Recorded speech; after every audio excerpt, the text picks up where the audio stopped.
Look at them go. I love watching them. Um, Wolfenstein says, I wasn't expecting that. It's a complete game change.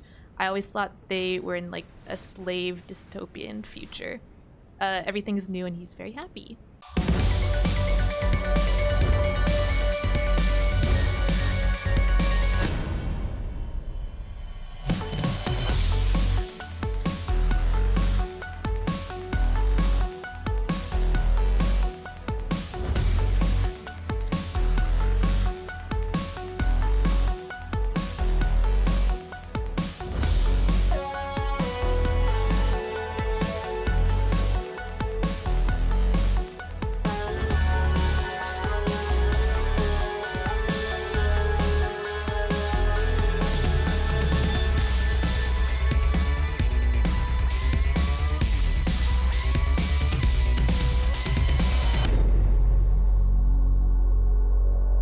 Hello.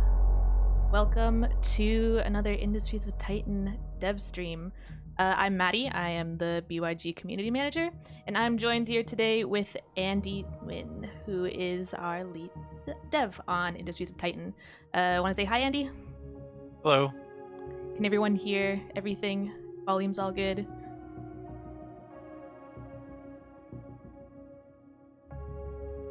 Yeah, I'm I gonna got a new assume- microphone, Okay. so I got a new Nice. microphone. So let me know if I sound You off or sound anything. crisp. Cool. All right, well, I'm gonna assume that nothing is broken until someone says so.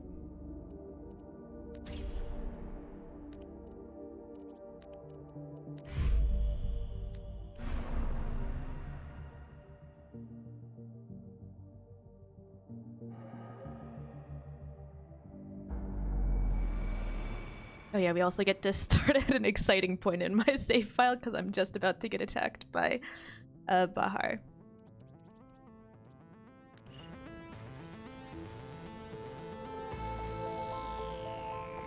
So, population simulation. Hey Wolfenstein, how's it going? It's pretty good for us over here.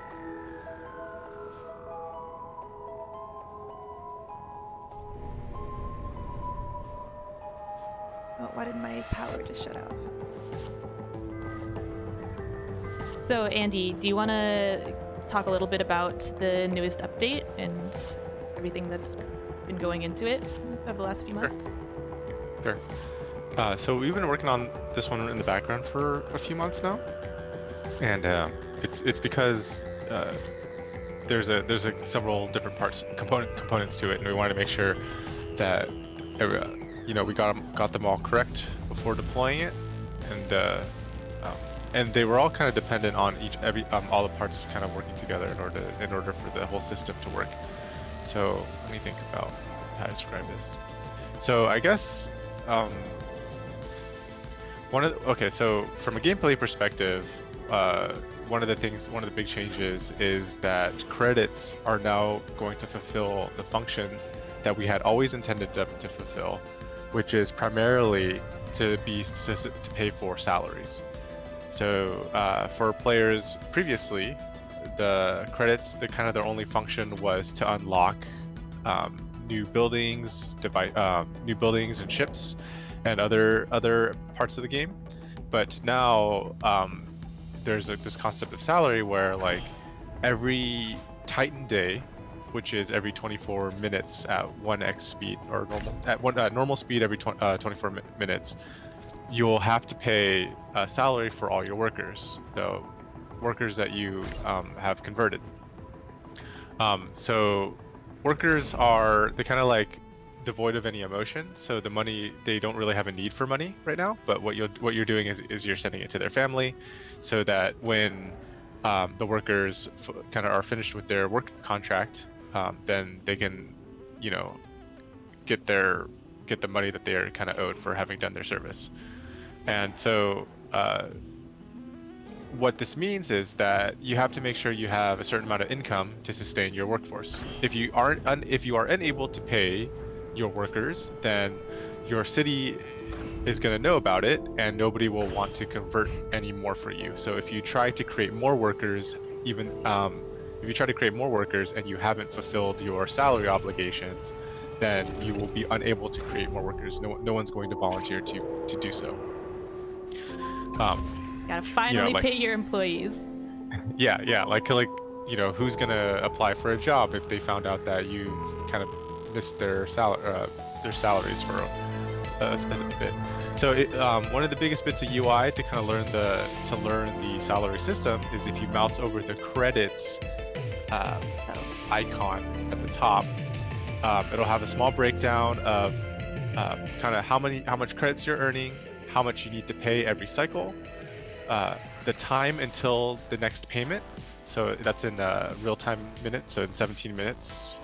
And then it'll tell you how many citizens you have that are working, how many, because you have that many citizens that are working, how much money you're projected to make every work shift, which gets into another system that I'll explain in a bit. And then, so when you deduct the salary from the earnings, that's how much you're going to have every day. So in this case, 2,080 credits gain every day. So underneath that is another big system that we've implemented, which is the kind of like schedule system. So there's 3 phases of the day. There's a work phase, and in the work phase, your citizens will get up from their habitat pods, travel to the job that they have selected. So that's another thing actually. So I'll get to that in a bit. So they'll kind of pick a job, they'll go to the job, and then they'll work for the whole work shift and earn you credits during that work shift only. So before, if you had citizens and you had a monetization pod station, the citizens would go to the monetization station and work there 24 hours a day. We always thought that this was not good, but we kind of had that in there for a while, just kind of as placeholder. It's not good because the citizens don't just watch ads 24 hours a day as much as we would like them to. They actually need to have like a sleeping cycle and work cycle, etc.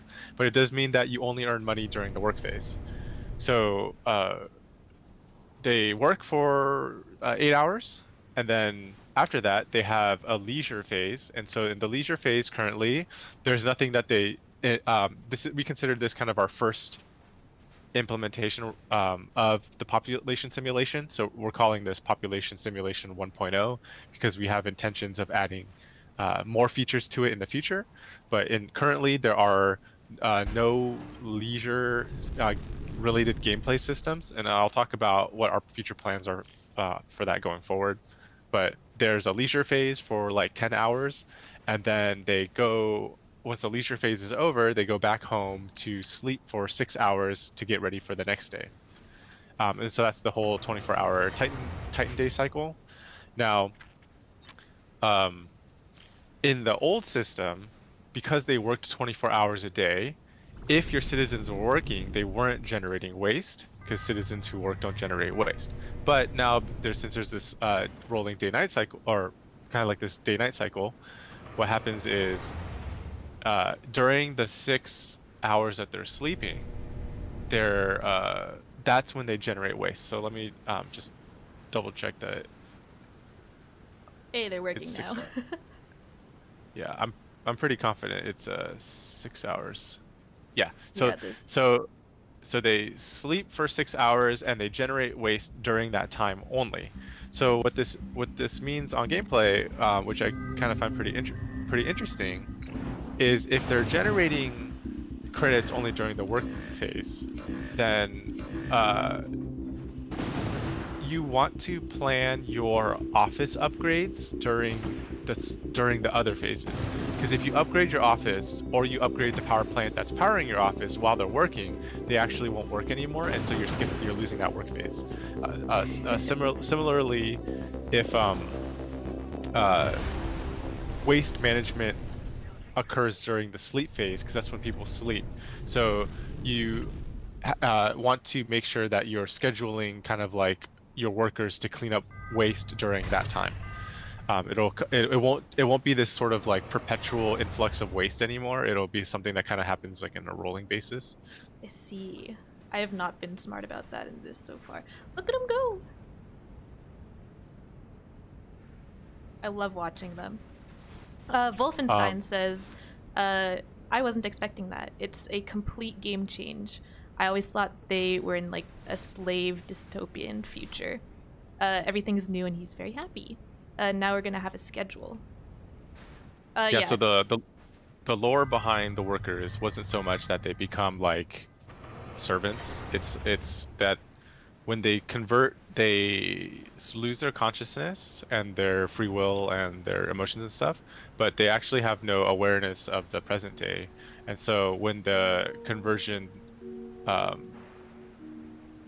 like period ends, it's kind of like they had been asleep the entire time. So let's say like I sign up to be a worker for 10 years. Then, I'll go into the pod and I'll wake up immediately 10 years later, but I'll have 10 years of salary waiting for me. And so that's kind of why it's a voluntary procedure. People decide to do work and they don't perceive that work had been done or that they had been doing work, and they get the benefits of all the money that they had saved during that time. That is also making the assumption that they survived during that period, though, because like workers, employees can often die from other causes like rebels and stuff. Oh, so another factor that we added into the simulation is citizens they now evaluate both where they want to live and where they want to work based on several factors. So there's a new overlay, and the overlay kind of communicates this. So when you acquire new citizens from the migration station, the first thing they're going to do is evaluate where they want to live, and that's based on a metric that we call livability.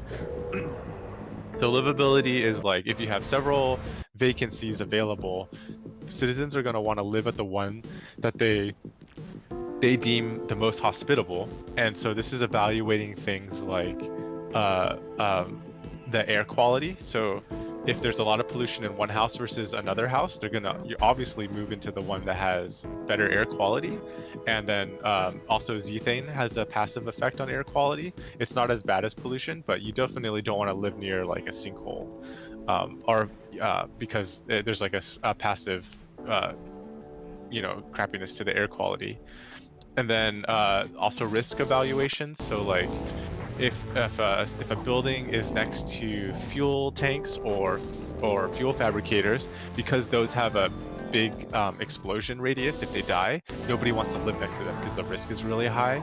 And people also don't like living by the council because the council is sort of like this ominous like presence, but they do want to live next to the headquarters because the headquarters is a capital building of the city. And so you get there's sort of, so just like how pollution and other things are kind of like negative detractors to livability, there's like positive benefits too. People like living next to command centers and headquarters and jobs. They'll also evaluate their proximity to waste and stuff. So like if you have you know how like sometimes your residential buildings can get full of waste because you don't empty them quick enough. If a residential building is full of waste, then the neighboring buildings next to it will actually dislike that as well, and nobody wants to move next to a neighbor that's like really gross. So you want to make sure that you maintain your livability, and it's also the way you kind of can control how your citizens move. What about the council monument? Is that the same as like the Oh, council hall? yeah, it's a positive benefit. The council. Oh no, the council monument is Or a the pod. Yeah, I think the council monument's a positive benefit. If you click on the residential building, there's a button for livability that you can hit the details on and expand. It's like the eyeball on, and I that'll tell see. you a breakdown. Yeah, so they like So the they don't headquarters. want to They be like next to turrets. No, turrets are allowed, and turrets are allowed, and they attract collateral damage from combat, and so those are very dangerous things. It's also attenuated by distance, so like the closer they are to things that they like, the more value it has, and in factoring into the livability, and then the further away, the less factor or impact that it has on the livability. So this means that you might want to do things like create residential districts that are in nice areas, like around air purifiers, so the air is clear around a bunch of jobs, and then keep all of your smoke and bad and like fuel stuff in like a different part of your city, so people will want to live in certain areas. And in the future, when we implement happiness, like this tracking citizens' happiness, then livability will be even more important because they want to have them in livable spaces. So the livability is how they kind of decide where to go, but that's also but they also want to take into consideration vacancy because in some cases they might not have a choice. If Mhm. you only have one place, a place that people can live, and it's completely polluted, they'll still live there because they need to live somewhere. Livability is just how they decide where to live between multiple jobs, or sorry, multiple options. So what you might actually have happen is you might have two equal residential districts in terms of livability, but one may become polluted or for whatever reason over time, and so people will actually migrate from one place to another. Um, so this could be beneficial or negative depending on how you're setting up your city. Uh, so that's how they evaluate that. And the next thing they're going to do is they're going to evaluate jobs. And so the job evaluation is kind of important too because um, uh, that's kind of how they decide where they want to work. And so the attractiveness of a job is based on similar factors where but they're also factoring in commute time. So most people want to have a short commute time, so they'll travel to the shortest distance to their jobs. And but if that job is polluted or covered in waste or whatever, they'll they'll choose a different one that's further away. So they're kind of evaluating those things. And then you can kind of see how this is affected in sort of like the third layer of things that we implemented in this milestone, which is the visual layer. So during the work phase, you'll see your citizens commute from your residential buildings to your offices and back and forth. Where'd they go? Um, when during the leisure layer, they'll kind of walk around the city, and I'll talk more about what we plan to do for the leisure layer in the future. But and then during the sleeping layer, they'll go back to their residential buildings and then they'll sleep. Um, it In the future, the location of the citizens will have implications on what happens to them when like stuff happens. So like if a building blows up but they're at work, so like if the residential building blows up but everyone's at work, you'll have fewer casualties. But if everyone is sleeping because it's nighttime and that building blows up, then you'll have a lot more casualties. So there'll be implications like that. Ugh. Struggling to balance fuel because my only crevices are over here, and the council hall's in the way.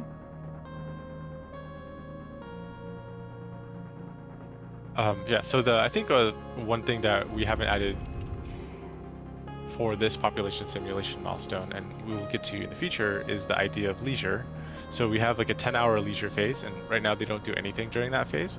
But leisure phase will be the phase where citizens will spend their time and money accruing happiness. So right now, citizens don't have a happiness being tracked. In the future, they will. And so when we track their happiness, it'll go down when they work, and then they'll spend their leisure phase to try to bring it up again. And they'll do that by visiting certain buildings like parks, clubs, or buying commercial products because we have like a cyberpunk store that they can buy stuff at. And then it'll also be the time where they decide to eat or visit a hospital if they need help. So eventually we'll track their health, or we currently actually do track their health. Pollution can still kill them, but they don't do anything about it. In the future, they'll be able to go to the hospital to improve their health, and then if they're hungry, they'll go and eat. So that's a big milestone for in the future. We'll have Send them to work, then send them to a casino to get back the money. That's right.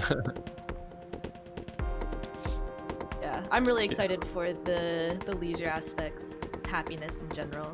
I think that's gonna be so cool. Yeah, because it means like you'll have a lot more options in terms of like what you want to do with your citizens.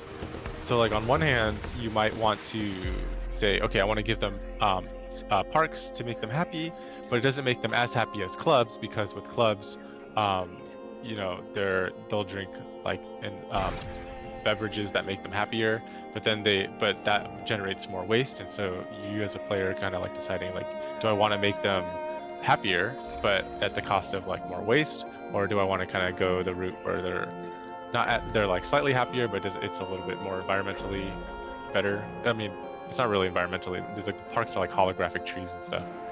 But then It's all in the the other mind. thing, yeah, the other thing is when we implement the idea of tracking citizens' income, the amount of money you make from citizens watching ads will be lower. So right now you get 100% of the revenue from ads, and that's not exactly how we plan for it to work in the future. In the future, you'll get like 5% of the ad money as kind of commission for getting them to watch ads. But then the ad money actually goes to the citizens, which is the ad money will actually go to the citizens, which is how the citizens make personal income. And then what your strategy will be going forward is figuring out how to extract the personal income off of the citizens. So one strategy that you could do is when you create the hospital, you can charge citizens for healthcare, and so you might want to pollute the area around the residential areas so that their health gets lower, and then that way you can make money off of them, forcing them to go to the hospital. No. Or you could try to sell commercial goods instead, and then make money off of commercial products. It's a fine line. You want to keep them just healthy enough that they don't die, but not healthy enough that they don't have to go to the hospital. Yeah, that's how capitalism works. Oh no. So, but that 2.0 population milestone is probably not going to be for a while, because we have other foundational systems that we need to create as well. So I think that the next milestone will be the last foundational system that we have in the game, and then once we have that, everything else will kind of be building on top of what we currently have. So like we have like the foundations for combat and shipbuilding and city building and citizen and worker management now, but what we're missing is factory gameplay, and the factory gameplay is critical to the original vision of the game, because something we've been asked a lot, for those of you who've been following uh, our development, is like, why is there like this device phase where you build sort of device versions of things, and then you go to the building phase, and then why do I need to build factories anymore if like buildings and are better versions of it? Well, the factories were always had the intention of supporting this aspect of gameplay, which we're kind of skipping right now. And so what will going in the next patch, as we get closer, we'll have more previews of it. You'll see what the intentions of factories really are, and then we'll have the entire gameplay kind of loop from the beginning to the end, um, and then going forward through we're going to add more complexity to those systems.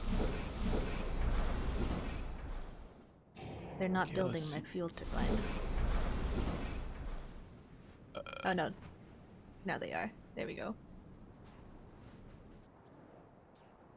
Yeah, so Wolfenstein asks if we'll have other forms to receive income since watching ads is getting a nerf. Yeah, you'll have to be strategic about how you get income by selling products, and you'll also get a small amount of income from rent. So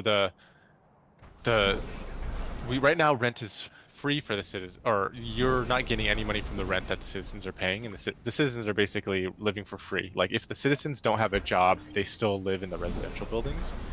In the future, they'll need to have personal income in order to afford living at the residential buildings.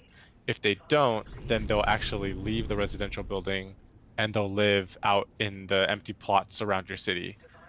But we haven't implemented that yet, so we kind of have it where it's free for now.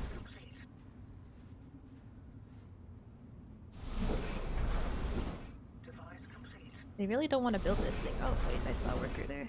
There he goes. I think your fuel is really low. Oh, Yeah, that's what you're I'm on trying it. to build the fuel turbine, but they weren't building it. Now we did. I had to cancel it and then rebuild it. But I'm struggling to find a good fuel source. Yeah, do you have tanks? I have a couple. I should build more. I find that my systems always go down whenever I'm upgrading, so I need to build more tanks to float me during the upgrade periods. Get super tanky. Yeah, I'm gonna upgrade these again.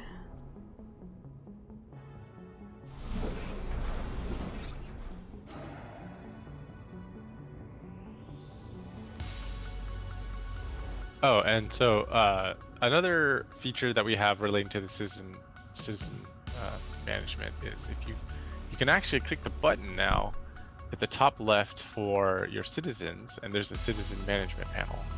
Aha. This one, right? Yeah. Okay. So this one has a lot of information. So let's see, you got your total citizens, and then the total amount of living space available. It'll tell you how much is vacant versus occupied.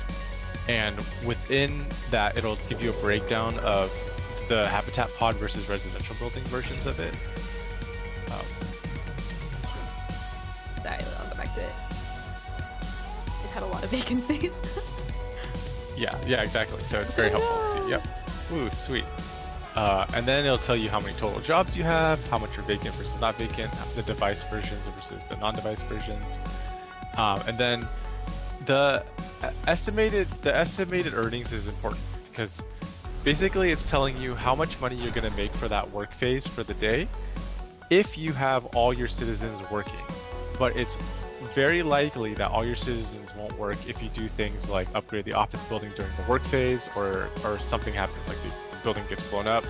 So that projected earnings is an estimation based on you actually allowing them to work.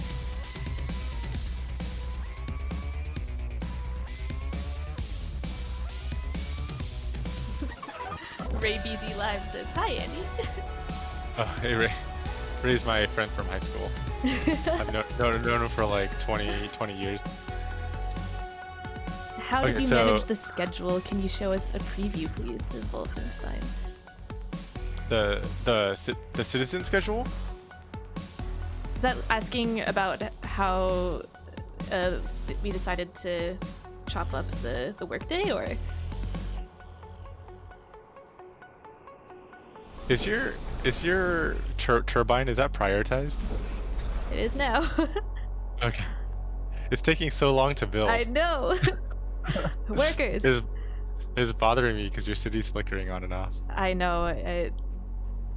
This is what it's like for me to play these kinds of games. I enjoy them, but I don't pay attention. Some other small balance changes that I've done is there's a slightly larger window of preview before the rebels attack you. So like I think it was around 25 to 30 minutes before, and I've increased that window to like 35 to 40 minutes, and that's just because it's with this extra citizen management layer in between you and your survival. It's so much more overhead that I felt like you needed more time in order to be able to react, because like it was already hard enough to get a shipyard up and running to defend yourself before you get attacked, and now you actually have to have citizens that are like making you income and paying your workers and all that stuff.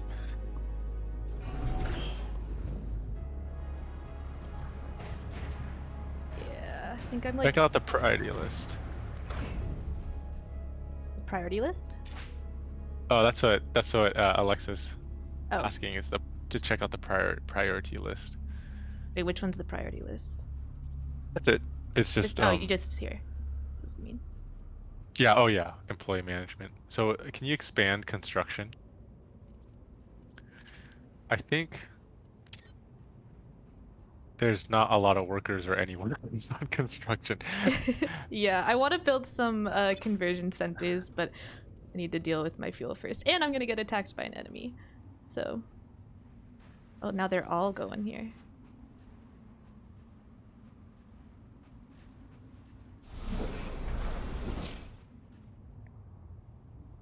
Yeah, you could also connect your fabricators, but you finally just got them up and running, so it still doesn't seem to be enough fuel. Can you turn on your overlay and then turn on the advanced mode? I want to see how Yes. much you have actually available. Yeah, I Oh, have. 20. See, anything sub 30. Well, okay, so your whole HQ area has like no zethane, so you might as well just dismantle all of your Okay. uh I think they're not doing you any good there anyway. And anything sub 30 in terms of like the zethane density, I consider at risk, or not at risk, but like inefficient. Wow, you have so much. I never put more than one Really? fabricator in a single tile. Yeah. I think I'm still stuck in like another patch's ways when we just kind of put everything together in one place. Yeah, I noticed that it drains really quickly from factories now. But yeah, this Uh, map I think just kind of uh is rough. and then Alexa says to move There's some over construction here. above move minerals. Okay. I think that crevice area you have down south is great. Um, oh, look, But you then have, there's it like looks like, a lake here. oh, yikes. Yeah, it's pretty unfortunate. Hey, but we're in the positives again. Um Oh, okay. So if I want the workers to deal with trash to work at night, how do I manage that schedule? So you actually don't have the ability to tell your workers to do certain priorities at certain times of the day. Although it's entirely possible to do that, I think our UI designer would have a heart attack. Uh, 'Cause like, so if you, I think what you're asking is like, if you wanted to, you could say like, I want to dedicate 3 workers on trash between hour X and hour Y. Like, that is technically doable. I don't see why not. It's just our worker management system is already like pretty crazy robust.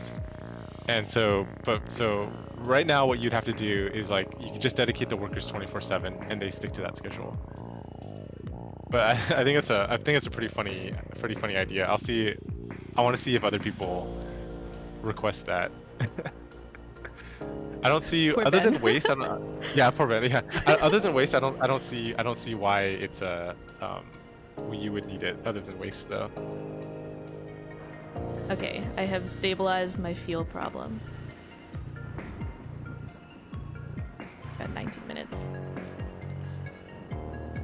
I don't have enough money. And now we wait.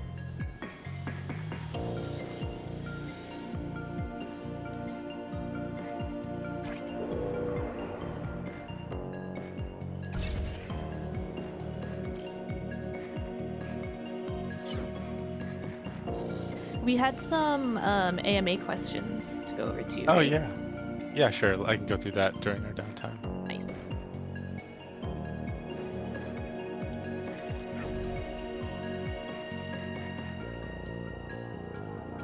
So I'm gonna probably build some conversion centers next. Oh, this is saying zethane low. I might as well dismantle those two soon then probably.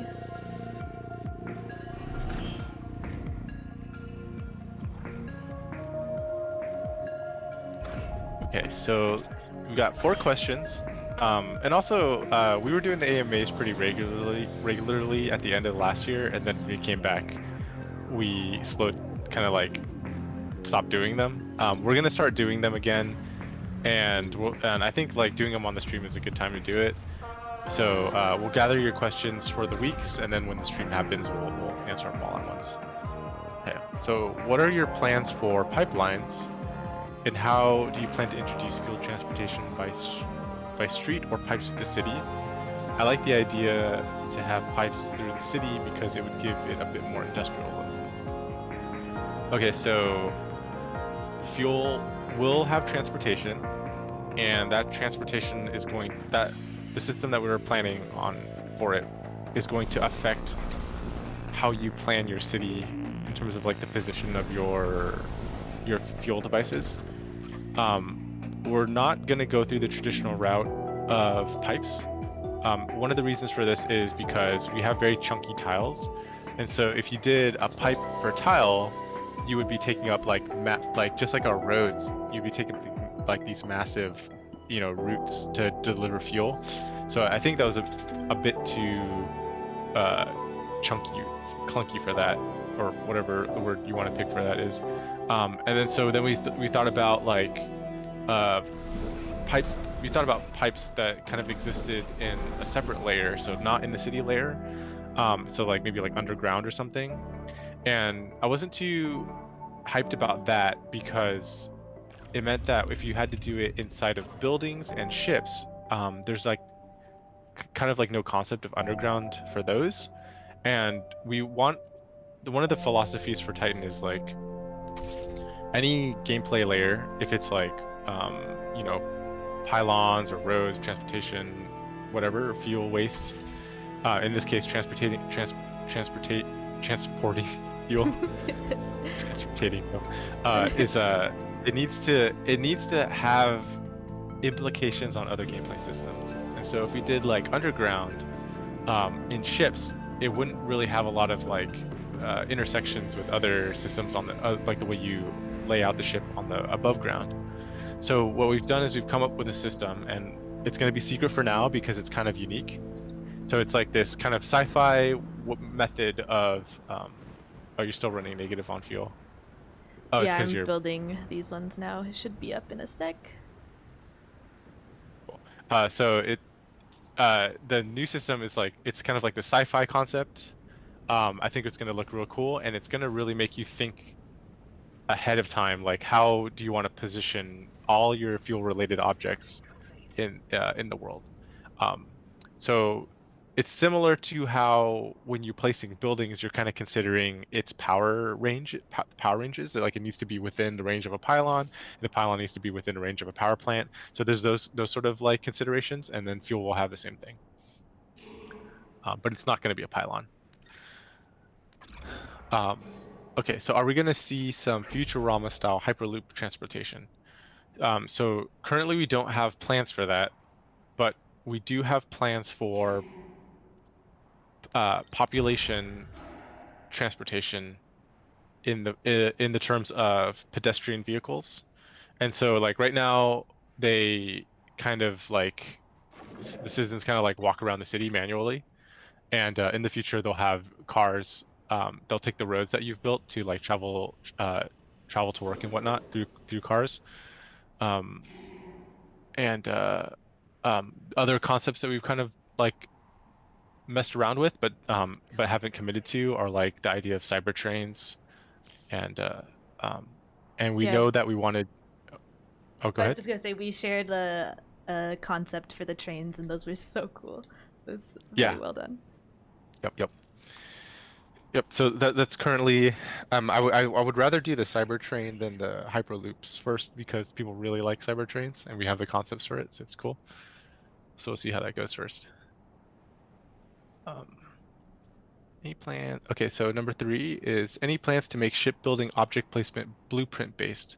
So I tried to build the largest ship possible once and genuinely gave up because I couldn't fit relays, power and such improperly. It took forever to tear it down. Oh, okay. So yeah. So we have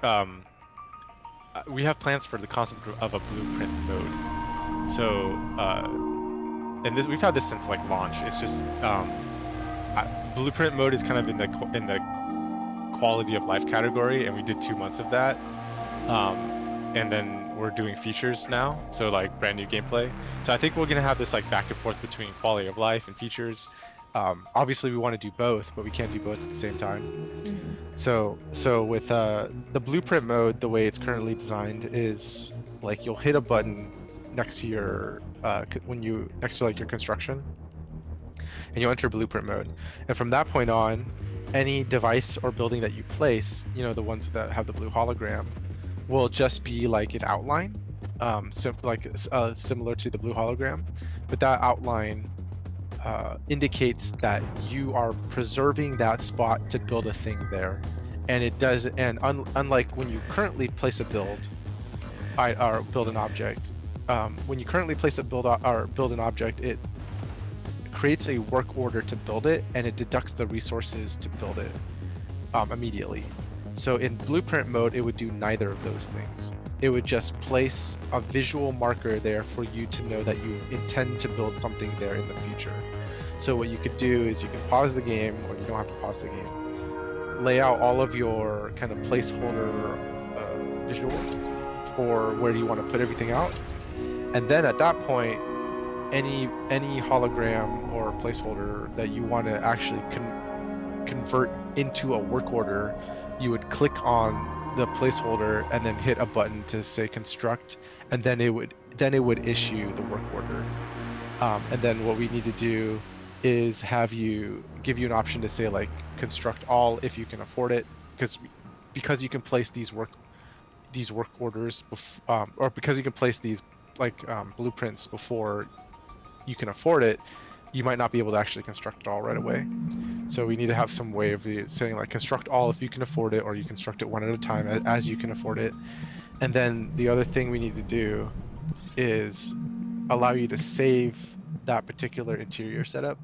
So like for factories and ships, we were going to have it so that you can save the configuration of everything that you've placed, and then name it and then load it. So in a future game, if you want to build that exact same ship again, you would just load that blueprint, and it would place all the blueprints there that you would then convert into work orders if you could afford it.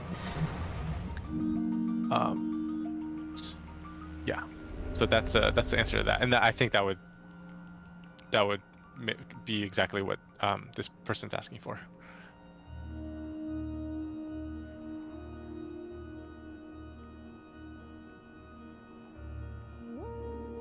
Treka ZG is looking forward to the secret system. Yeah, it's not, the system that we have devised is not in any other game that I've seen, and the reason why I like it is it makes you think about the logistics of fuel still, while being kind of like completely unique. And I think it's very thematically aligned with how the strategy works in Titan, where like the location of how you place things really matters.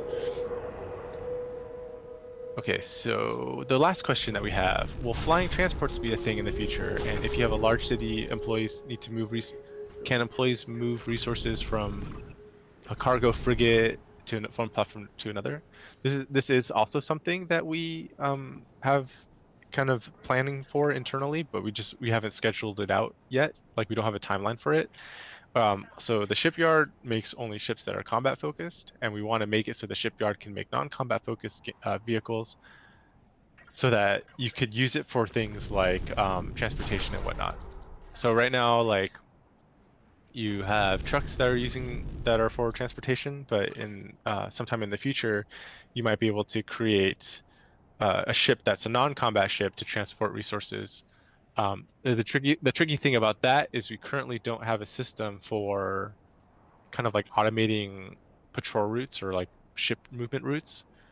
So because you'd have to be able to you'd have to first make the ship, and then you'd have to then say, okay, I want the ship to go from like A to B regularly or something like that, and then so that's it's a lot more complicated. But we do have plans for that, because one of the devices that we have is a mining drill. And so the way the mining drill works is you outfit your ship with it, and if you fly over a node that's out of, let's say like a node's far away, so your mine can't reach it, you fly over a node and then you do the mining drill, and it fills the storage on your ship with the resources that you gathered, and then the ship flies back and docks it at the shipyard, and then you unload it into your city. So that's cool. The only thing is like, it's vulnerable to being attacked and destroyed. So you probably want to outfit it with some defenses and stuff like that. Yeah. So I know a lot of people are asking for that kind of stuff. It's just Mm-hmm. there's so many things that a lot of people ask for, and the funny thing is like a lot of those things are things that a lot of things that people ask for are stuff that we have talked about internally or are planning for in the future. Like we have the foundations for it. It's just there's so much to get to. So we're trying to like rotate through kind of the features that need the most attention.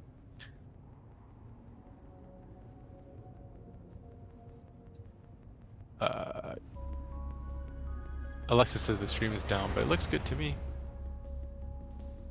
Seems like it's just you, Alexa.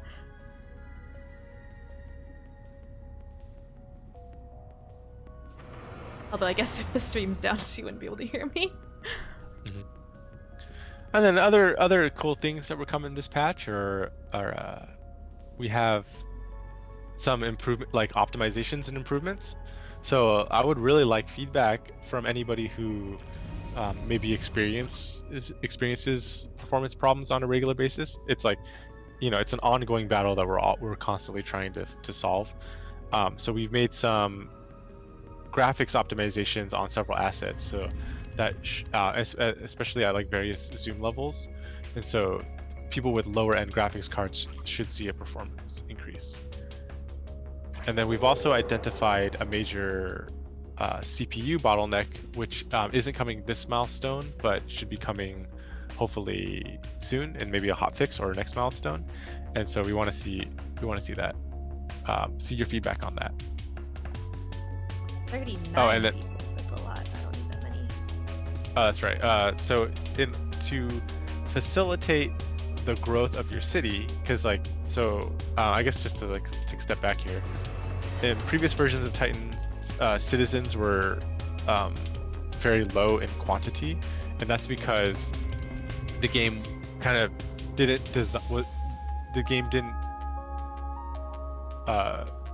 support like larger quantities of citizens, and now we can support massive quantities, like 1,000 plus, and so as a result of that, if you want to get to that sort of population size, we've increased the amount of citizens on transportation on migrations to like up to 4 times.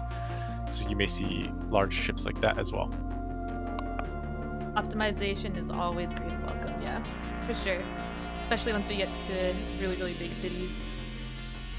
I know that upgrading my headquarters makes me more susceptible to rebel attacks, but I really just want to get these spots over here. So Trico says if we have a way to collect hardware data on our reports, we actually do.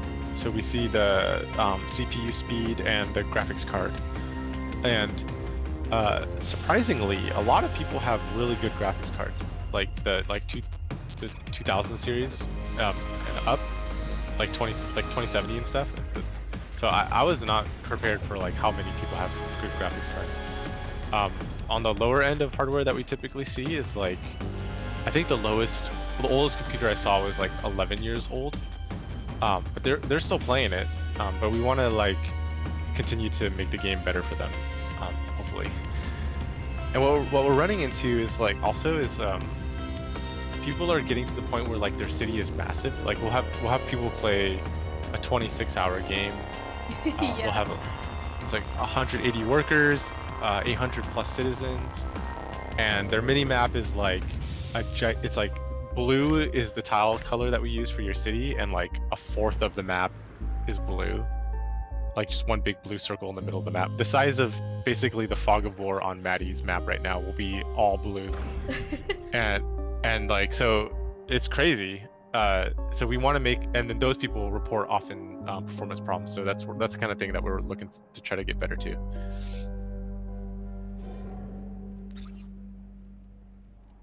Mr. Snooth says, torn between Industries of Titan and Phantom Brigade. They're both so good, and they can only get one. So which one should they get first? It depends on the type of game that you're into. So like, I mean, like, I can only, I guess I'm stating the obvious. Like, this is, Industries of Titan is like city builder, simulation strategy, with like kind of like real, like combat, like tactical combat, and you play a single game for as long as you can, basically. Where Phantom Brigade is very scenario based.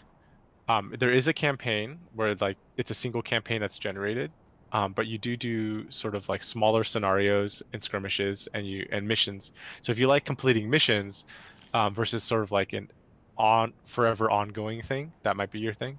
Phantom Brigade is like more focused on the tactical combat side. Whereas on Titan, while the combat is very tactical and can be very intense, it's actually paced out kind of irregularly. So like uh, if it's your first game of Titan, you may not encounter a rebel attack for a couple hours at least, like 2 to 3 hours, and that's intentionally so because it's primarily a city builder, and the combat is actually as a result of the game's AI evaluating your performance and then deciding that you're like a threat to the rebels, and so then that's when the rebels attack you. And so if you're kind of bad at the game, and like new, and maybe like taking your time because you're like reading all the tooltips and stuff, you actually won't get attacked for a long time because you're not a threat to the rebels. But if you're really new and you're building everything like super fast, you can get attacked like in 30 minutes. Yeah, So you do the what I did Yeah, and upgrade your headquarters to max immediately, and you just get a bunch of rebels coming after you. the rebels really hate that, by the way. That's a pro tip. Upgrading your HQ is one of the things you could do to really piss off the rebels above like all else in the beginning of the game. Just upgrading your HQ. So like don't do it. They don't like it. Alright, we're gonna shipyard over here. I'm guessing people don't like to live next to shipyards, but they're gonna have to deal with it.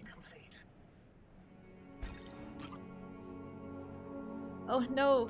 Why is there no Zethane here?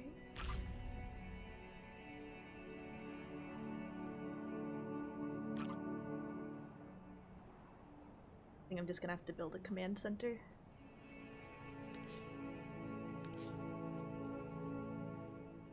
Yeah, I think another thing to consider with Phantom Brigade and Industries of Titan, if you can only choose one, is the how big of a part you want to be in development. Uh, Industries of Titan is coming up pretty soon on being 1 year in early access, whereas Phantom Brigade came out more recently in November. So if you're looking for a more complete game, then you might want to consider Industries of Titan. But if you want to be more of a part of giving feedback and trying to help us figure out what works and what doesn't work, then you can still do that with Industries of Titan, but we are farther in development, and so you might want to do Phantom Brigade. Both are very fun games. Very fun.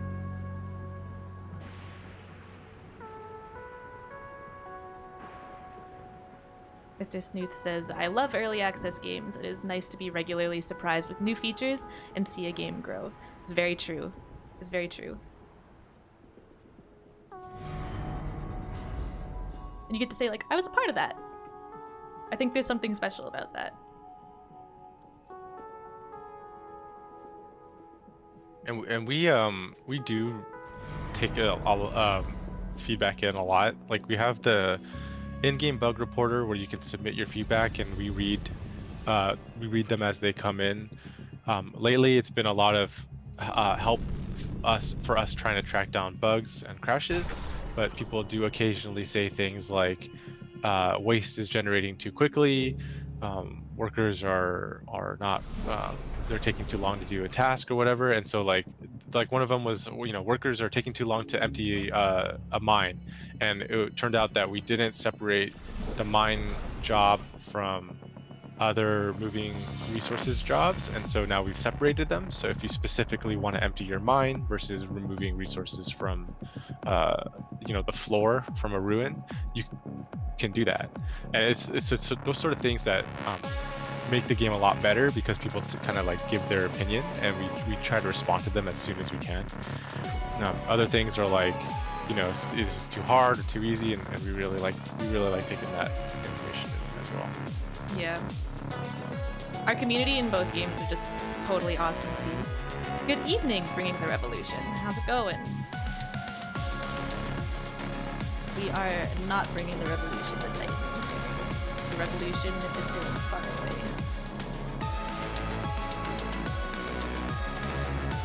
Nice, well, we'll see you around the Discord for sure then. I'm having fuel issues again. Can I see your advanced overlay again? Yeah, this seems to have drained the ones here. Wow, wasn't it much higher before? It was. I think it drained everything here. I think I have to dismantle this one because it just...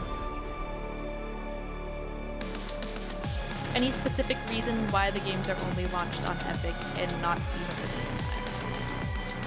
So this can be a pretty touchy topic, but we do want to be as open about this as possible. But we have like a deal with Epic where we are doing a 1-year early access only on Epic Games Store, and this helps us a lot with like further development. Yeah, Steam doesn't pay for early access as well. We do want to come out onto other platforms for sure. It's not going to be Epic exclusive only forever. Once the early access period is over, we will be coming to more platforms. But we really appreciate people being really understanding with us on this, because it does give us a lot more time and a lot more leeway to be creative and do a lot of the really cool things that we really want to do with the game. I don't know if Andy, you have anything else you want to add to that? Yeah, well, I think like, with that going on Epic, like there's a lot of expectations of like what early access should be, and I think a lot of people are kind of frustrated with early access games that come out and they're not fun, they're not ready to be played. And that's really tricky because like, if we make the game kind of like finished first before releasing it, then we're not benefiting from it being in early access, but we don't want to upset people either. And so like what we ended up doing is we went on Epic, and then taking the feedback from Epic, we kind of like made early access. We were able to take the information and make early access into something that we're proud of. And so when we go to early access on Steam, then we have a lot more confidence that Steam users won't be upset at the state of early access, because we don't want to release something on Steam that we're not proud of, but we definitely needed the feedback. So I think it's been very beneficial to the game as well, and like, for sure. Yeah, like the amount of changes that you've seen in the last year are, if you've followed us for the last year, they're pretty great. So I'm really looking forward to getting on Steam too, and getting that kind of like, sort of like an early access to early access. Like we actually are ready for Steam early access now.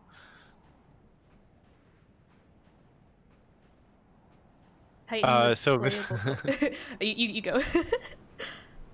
So yeah, Mr. Sneeze says, is it common for Epic gamers to be more understanding than Steam gamers for early access?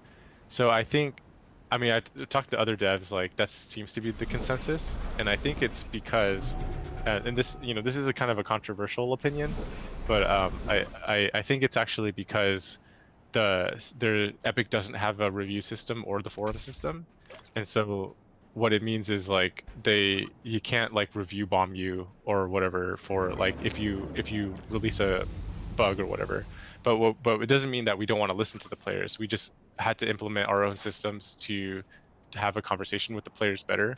So like we have in-game bug reporting, in which we get a lot of traffic for, and we also have our own Steam forums, which people have been very helpful on. Like on we have our own BYG forums, which people have been very helpful on. They submit their like save files and screenshots and all this other information. And then on Discord, we have like daily conversations with people about their feedback and stuff. So it's like having the avenues to have a conversation with the developers be through Brace Yourself, like our Discord forums and through the game, allows us to have a very constructive conversation.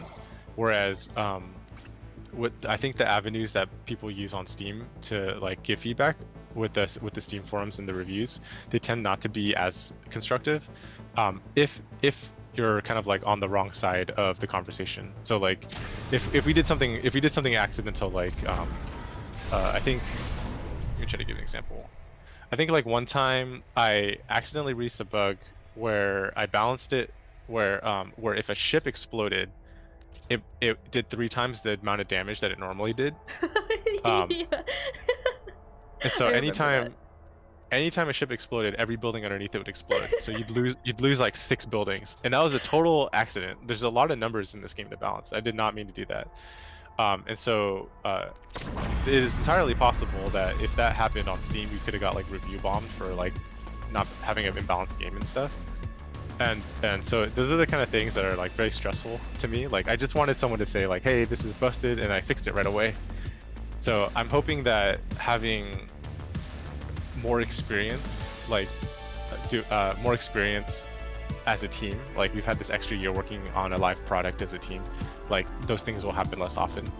And so I think, well, I feel more confident going into Steam now, and that kind of stuff won't happen.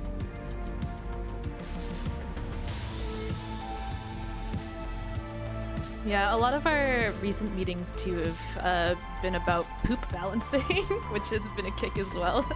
A lot of numbers in there. Yeah. I think Mr. Sneath is has an interesting point too. Is like there's a lot of games that are awesome now that maybe had like a bad start early on. I mean, let's like a major example of this, and this is kind of controversial, but like I think a lot of people agree on this the arc of this story is like No Man's Sky launched in a really like in a state that does not reflect what they wanted the game to be. Yeah. And I think when we launched our game too, like there's a lot of stuff that was missing that we really wanted to have a game in.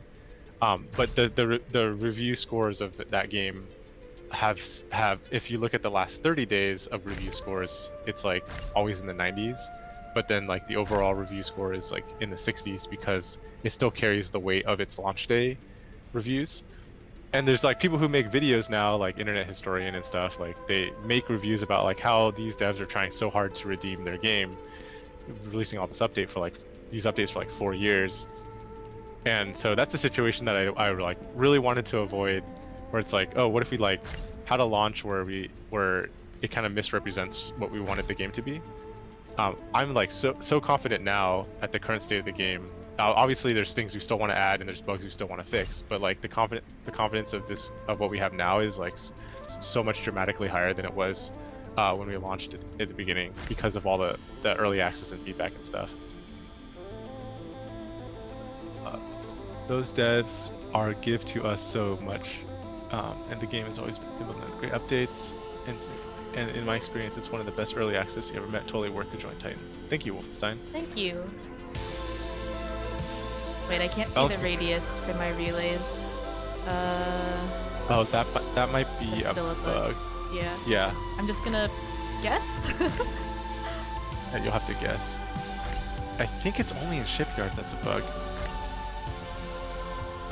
Alexa. do we yeah, that's the know bug. about that? Okay.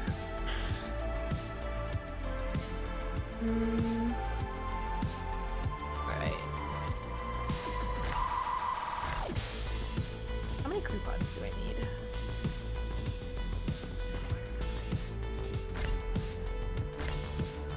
I'm gonna guess that many.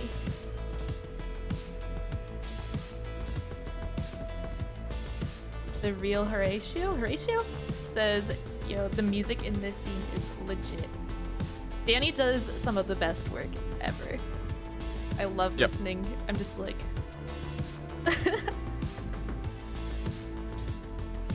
And we got, I mean, he's still jamming away too. So I'm excited to see, uh, what he has going on in the future.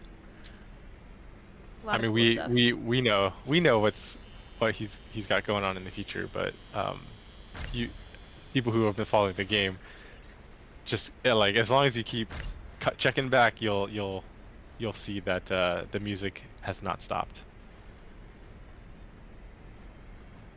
Yeah. I could probably make this go faster. Bringing the Revolution says, what's the purpose of this part of the game? I am currently outfitting a ship because I am gonna get attacked in 25 in-game minutes. And all I have to protect my poor city is this tiny little turret. So, Yeah, if you haven't seen the game before, like the ships in our game, like you can go inside of them. So Maddie was inside of the shipyard to right construct the here. ship. Yeah, you zoom into it and then you outfit the interior. So the systems on the interior affect how the ship will behave when it's in combat. And there's a lot of improvements that we want on the combat. Like I wanted to do so much more, but we had done like 3 combat milestones in a row, and it was time to go back and address the other aspects of the game. Like people have been asking for quality of life, and people wanted city stuff. So like things I want to address with the ships right now is we have only one type of weapon, and that's not going to be the case going forward. I think we've uh, have ideas for at least 4 new types of weapons that behave radically differently. And so, depending on your objective, so like right now, your objective, so right now the laser, its strength is pinpointing certain tiles with or attacking certain tiles with accuracy. So if you wanted to disable certain devices or attack certain locations on an enemy ship, you would use the laser. But if that was not your objective, if your objective was to create chaos or to destroy the ship outright, you might use a different type of weapon that we have planned, or to like disable certain devices in a different way. So though in the future we will be adding more of those type of things.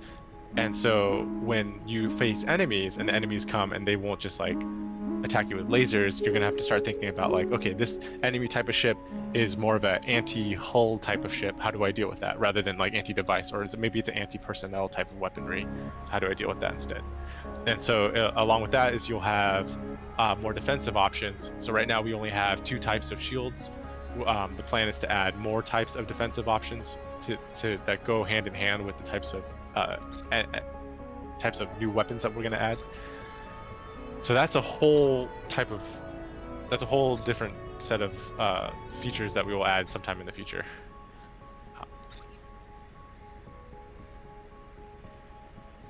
And then I think another thing too, and this is small but it's really important to me, is right now the engine allows your ship to move, but multiple engines don't change that. So in the future, the number of engines that you have will actually scale your speed. So if you want a faster ship, you put more engines on it. So that's just something that we have to get to. Yeah, we've talked about this in a couple other streams, but the idea of just loading one of your ships with a bunch of fuel tanks and then being able to explode it over enemy bases is kind of fun to think about. Just make it super fast. So there's a lot of different things you could do. Yeah, because there is a self-destruct button, so you could do that. So you would fill it with fuel tanks, and then so I think I don't know if this is in the game yet. So most people know that fuel is flammable, so that when it explodes at a wider radius than other collateral damage, and it does more damage as a result of that. But I don't believe right now it's scaled to how much fuel is actually stored. So if you had an empty fuel tank, it shouldn't explode as much as a full fuel tank. And in the future, we'll scale it. So what you would want to do is when you do that, is you would build a ship with a bunch of engines, so it goes really quickly, and then put a bunch of fuel tanks and make sure that they're full, as you have like kind of now. And then you would fly it over the enemy's base and then self-destruct it. Self-destruct it, and then that would do the most collateral damage if you wanted to fight that way. Um, but the rebels won't do that to you. They don't fight dirty. Just us. We're the ones who fight dirty. Yes. Okay, I actually have no idea if I built everything that I need to, but hopefully I did.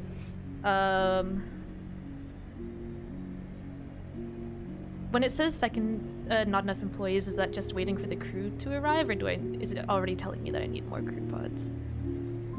I think it's waiting for the crew to arrive. Okay. Oh no, that's employees not aboard yet. Yeah. Not enough employees means that you have more jobs on your ships than you have employees. Okay, cool. So I'll get one more. You have 3 jobs just for power and 2 for weapons. That's 5. Okay. And you only have 4 or 6. Oh wait, you do have I'm enough. fuel draining again. No. Okay, so I made a slight increase in the fuel drain rates, and I think I overtuned that. So I'm actually looking at it right now. I'm gonna roll that back by 50%. Okay. Because it hurts to see you drain so much fuel. Well, I think it's also partly just this map seed, because I think this is the first time I've actually played on a map that only had, at least on this difficulty, that only had this one source that was blocked by the council hall and the lake. So yeah, I think it's just a series of unfortunate events.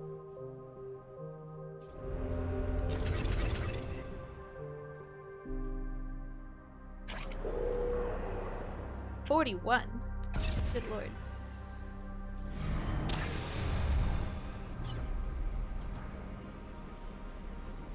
Okay, I need one more employee to come.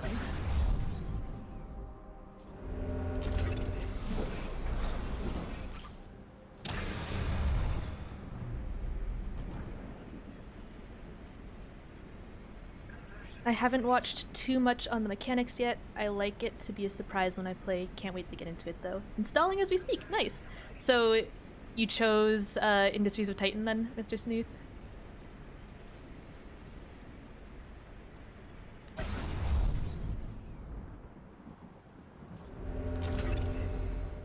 Is not yet aboard.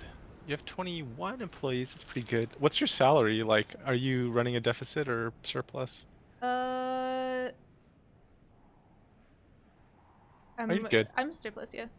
Can convert more while I'm at it.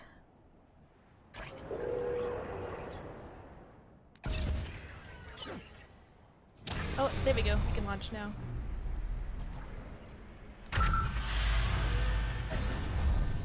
I think this is one of my favorite animations in the game. Oh yeah, I love the launch sequence. Alright. Conversion complete. Why does it say that I have no energy?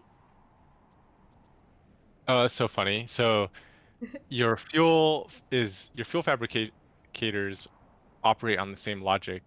So if you just flew over a pocket of like empty fuel because your headquarters, like if you turn on your fuel overlay, your headquarters is like this big dark zone.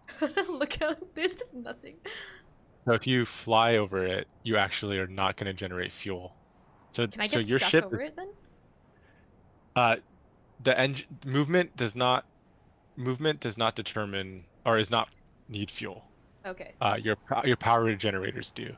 So if you need life support and weapons, do not engage in combat over your headquarters. I think you might want to build like fans and blow fuel from your crevice to your headquarters. Okay, I need more monies though. What time of day is it? They're about to go to bed. Look at them go! I think one of the icons on your ship means that you have an item that's not in a power grid. And that's probably because you don't have the overlay to see it. Yeah. Oh. Oh no, my life support. Oh, the life support is out of power. Yeah, so is anyone suffocating? No, you have. That's a surplus life support. That's fine. All right, we're gonna. Oh, wait. No, I wasn't ready. Oh, I mean, they fight dirty. and then you can also dock it, your ship, and then fix that aspect of it. Did you have a turret? I do.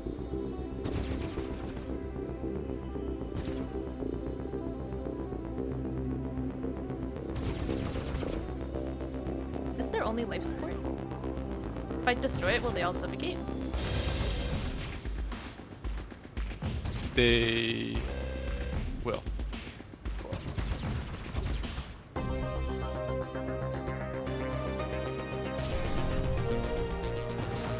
Oh right, my turret is also not functioning.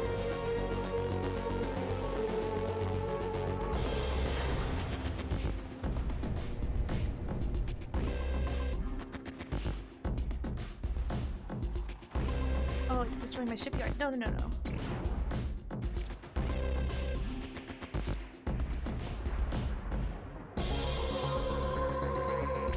That's enough for me.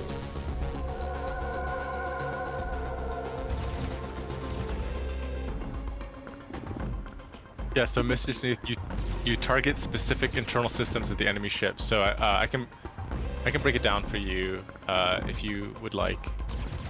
The life support provides oxygen for the workers on the ship because the low orbit atmosphere is really toxic on Titan, and so you'll die if you breathe it without actual oxygen. You have power generators that are supplying energy to certain devices in order to function. So if the power generators go down, then the life support systems and stuff will go down. There's relays that transfer that energy. So the power systems need to be connected. So you could kill the connections if you didn't want to attack the systems outright. There's also batteries that provide backup power. So if you do destroy the generators, as long as the batteries are connected, those devices will remain online. There's weapons that attack on a cooldown, an issue attack to disable other devices and stuff. There's energen that allows your ship to move. There's a fuel generator that generates fuel for your ship and then provides that fuel to your generators. There's fuel tanks that store excess fuel, so if your fuel generators go down, then you can have backup fuel. Can you view the battle from external view? Yes, you can view the battle from external view, and if you do, you just see kind of like the combat going on, but you won't see the specific tiles happening. And it's totally fine to do it that way if you want. If you don't target your lasers specifically, then the targets will be random. So you can kind of just trust your ship's composition is strong enough to defeat the enemy ship. And sometimes it's okay because, like, you know, if you have like a level 3 massive carrier, it'll eventually blow up the other ship outright. Especially if you have like more workers and more backup systems, more power generators, more weapons. You can just do that. You don't have to do the internal view. Do you salvage the wreckage of the enemy? So currently no, but that is definitely something that we need to plan, or we have planned, and we just need to decide when to release that. So the idea is like, if you blow up the ship outright, you don't actually get anything. If what you could do is you could kill their life support systems to suffocate their workers, and then you have a derelict ship, right? Well, it's not necessarily derelict. So the movement of the ships are controlled remotely by the commanders. So Maddie is controlling her ship. It's not the workers. So it means that even if Maddie's ship has no workers, she can still move it. But the thing that allows her to have remote access to the ship is the engine. So what you have to do is you have to destroy the engine, but then destroy the workers to make sure they don't repair the engine. So the engine will make sure that the ship doesn't move. And then you kill the workers, either suffocating them or shooting them outright. And then you have a derelict ship. And so what you would then do at that point is, in the future, I think in the short term, we're going to do a tractor beam or some kind of towing system. So you would tow it to your shipyard, and then from there you could dismantle it or re-outfit it for your own control. So that's how you would salvage the enemy ship for resources, or repurpose it to be your own,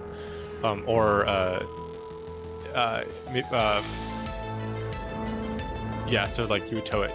And then there has been some conversations about the idea of aborting and stuff, but that's like way, way, way, way more complicated, and so Yeah. it, it's, that's not gonna happen for a while.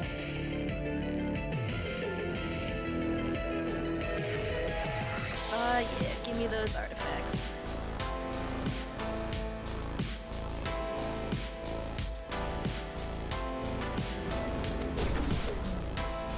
Actually, I probably should have done that. I think so. Just to touch upon boarding, because it's like it's definitely going to be something that a lot of people are going to want from like a fantasy perspective. I think one of the challenges that it presents is something that makes us different from FTL, which is a game that has similar combat. Um, like we're clearly inspired by it. Is that in Titan you do not directly command your citizens. You can't click on them and then tell them where to go. In FTL you can do that, and so boarding is a lot more tactical in FTL because you can like make sure that your citizens are in certain position or your workers are in certain positions and stuff. Since you can't, and we're intentionally doing it this way, you can't control your workers directly. It makes the idea of like hand-to-hand combat or boarding much more difficult. And the reason why we've chosen to do this way is because we're a very macro-oriented game. Like when you're zooming into an interior view, that's to give you that perspective. But the idea of Titan has always been like from a zoomed out macro view. And if you have multiple combats going on, for example, Maddie was attacked by 2 ships last turn. She might have 3, 4, or 5 ships in the future. The idea of managing combat amongst all of those would be kind of like it's too micromanagey. It expects too much out of the player to like monitor everything, and so by having it be driven by like the system, then you can have confidence in like letting the game kind of like take over. The most interaction that you could do if you do want to micromanage is you pick the laser and you choose the target. And you set your job priorities, but you could set your job priorities at any time. Like if you open the employee management window, there's like a list of all of the actions that your workers can do, and you can set in what order they need to do it, and then let it go like that.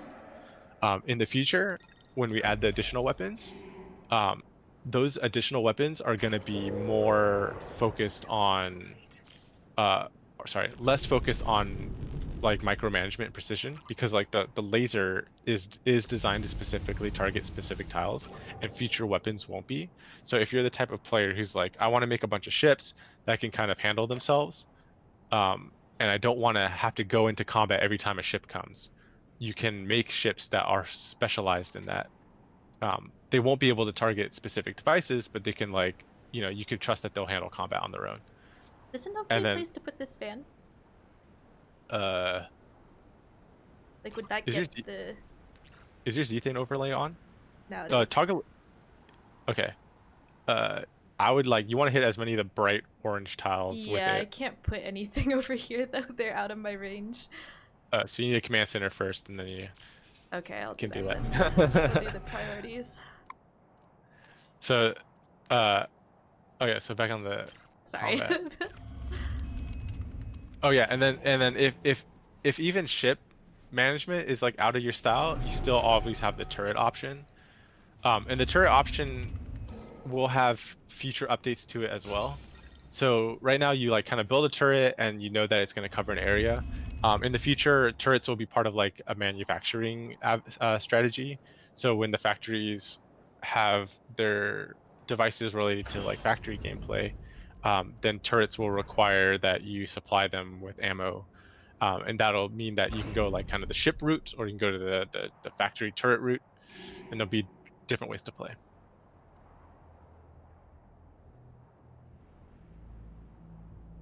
Okay, so Trico asks, was wondering if a priority system would work Like if you don't care to salvage and just destroy things, but if you want to capture, have the game attempt to recovery first and then destroy the option second.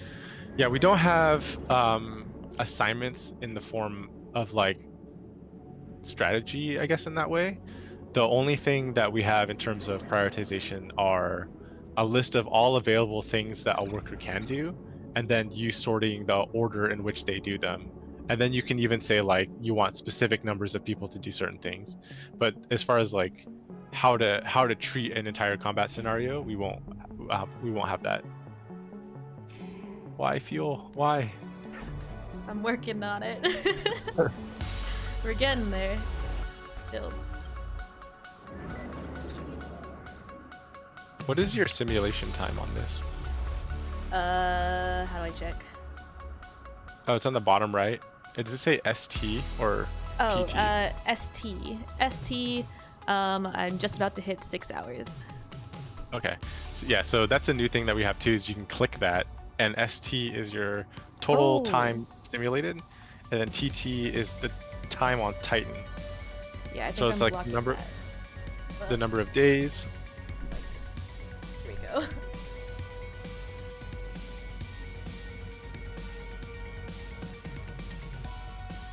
It's a little demonstration. Okay. Let's see.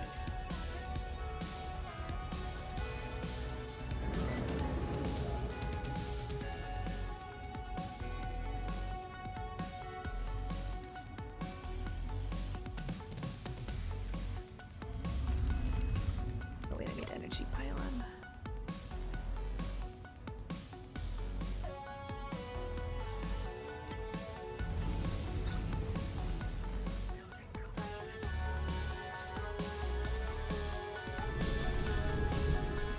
Oof.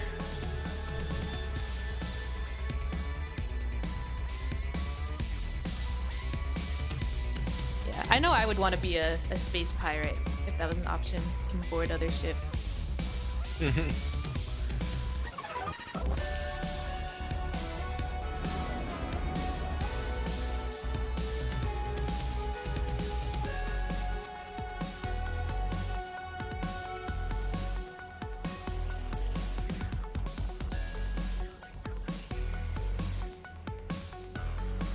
Okay, I think I should be able to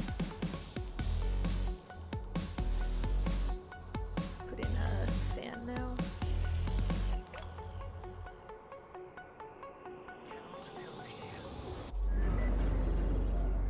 Nope, the one square I want.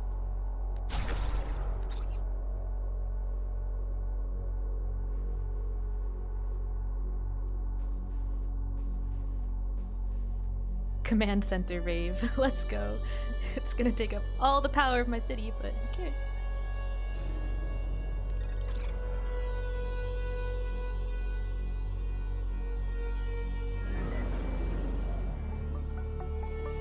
It'll be so worth it. It will be.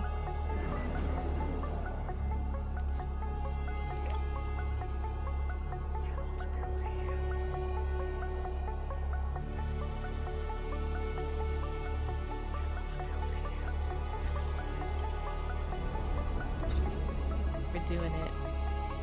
Hopefully this The will way- solve the fuel crisis. The way you avoid raves is lots of backup. Do you have like backup buildings or backup fuel buildings or battery buildings? You mean like the silos and depots? Yeah. Yeah. I do not. They're too expensive for me. Probably get my ship out of here. Oh, I also increased the time between attacks, so like the game will ease off of you after an attack because it's not really fun to get kind of pounded all the time.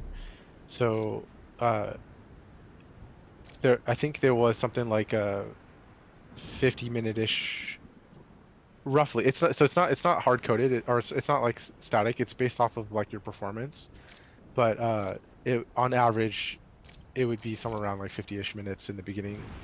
And I increased that length quite a bit, maybe like by 20 to 30 minutes, because there's the city building side has so much more to juggle now that I felt like getting attacked was gonna just interrupt that. So you should be left alone to figure out your fuel problems for now. Good, good, good. Oh, no, it has no energy.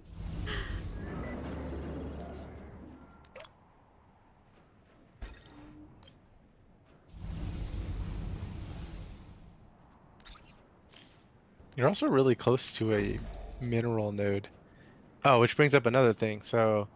Um, so before you would hook up mine to a mineral node, and you would get like an influx of resources. And this is fine. That's the intention of the mineral node because I was worried that if you actually had a game where you salvaged all of the ruins in the world, you would have access to like no more resources and couldn't play anymore. So you do need to have access of some source of resources like infinitely. And so you can mine the resource, you can mine the mineral node, and the problem is your income from mineral node is like so steady that you can kind of base your whole game around them. And Titan is a game where like we want to encourage you to expand, especially because there's like rebel camps that you have to destroy and stuff. So we've added this idea of resource node quality. So like when you discover resource nodes in the wild, they're at the highest quality. They're like super rich, and when you harvest super rich resource nodes, you get their minerals that are like the resources at 100% speed. And then the more you mine it, the more it degrades in quality until it becomes poor. And that poorness has a floor of like 25%. So uh, if if you harvest it, and I think it's a very slow degradation. I think it's like 30 hours. So if you harvest it for 30 hours, you'll hit the floor of a resource node, and it'll only give you 25% resources at a time. Which what it means is that like you can't base your whole economy off of one resource node. You have to actually go out and find it. But it's such a slow rate that it should like afford you time. And to offset the fact that your resource nodes are getting worse over time, is we've actually identified a bug where harvesting resources by hand was faster than harvesting it by the mine. So when we fix that, it actually means that you'll get resources faster from the mine now. So you'll get resources faster from the mine from the get-go, but then it'll slowly taper off until it becomes slow. Keep in mind that you can always upgrade the mines and connect them so that as your mining rate decreases over time, you can amp it back up again by assigning more workers to it.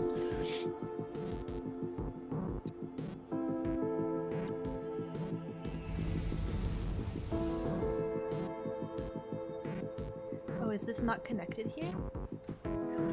Oh, oh, there we go. Should be. It's not fuel. I really gotta nerf the drain rate. It's so brutal. I'm struggling a little bit. Yeah. I mean, But, I have. yeah. I mean, I have it. I have it set up right now, so I can do it. That's one of the nice things about playing on stream is like, hey, this is a problem. But yeah, I think we've been going for about for over an hour and a half now, so we could probably wrap it up anytime. Sweet. Yeah. Any last things that you want to say, Andy, about this update? Live, work, die, repeat. Live nerfing for the win. Yeah. Yeah. I think it's not necessarily related to this patch, but we have some new players in here. Please use the feedback. It's a little bug icon in the top right corner. That is the best way to talk to the developers directly. We have in our work Slack, we have a channel that posts the report in real time as it comes in. So if you have any feedback, just say it there, and we'll read all of them. You can attach your save. it's really important for you to report any bugs, performance problems, or any technical issues that you see, because that's kind of our highest priority. But if you have any opinions, like in this case here, if it seems like the fuel is unfair, that's I use that data to balance the game. Yeah. And we And do read all of the feedback and bug reports that we receive. and the forum is also read by the development team, Maddie, Alexa, Bahar, as well. And so that's also a great way for you to have like a larger conversation about your opinions too. So please do that. Yeah. Just different avenues. Yep. But yeah, thank you guys so much for joining us for another Industries with Titan dev stream. Oh, we got Vegeta Garu has one more question. While they're typing, oh, is the GPU CPU utilization fixed? It's Go for it, oh, Andy. that's something that we're working on an ongoing basis. So the most recent update, the one that we're playing right now, has several GPU optimizations. We created LODs for several assets in the world and at different zoom levels. So the GPU will have been improved. There's also a couple things too, like certain video cards, specific models of certain video cards handle alpha much differently than others. So like some players report really bad performance with certain VFX, and that's because of the way the alpha is handled. So that's been addressed on several different instances. Not all of them yet, but that's an ongoing thing that we're working on. So I think GPU is seeing a continual improvement.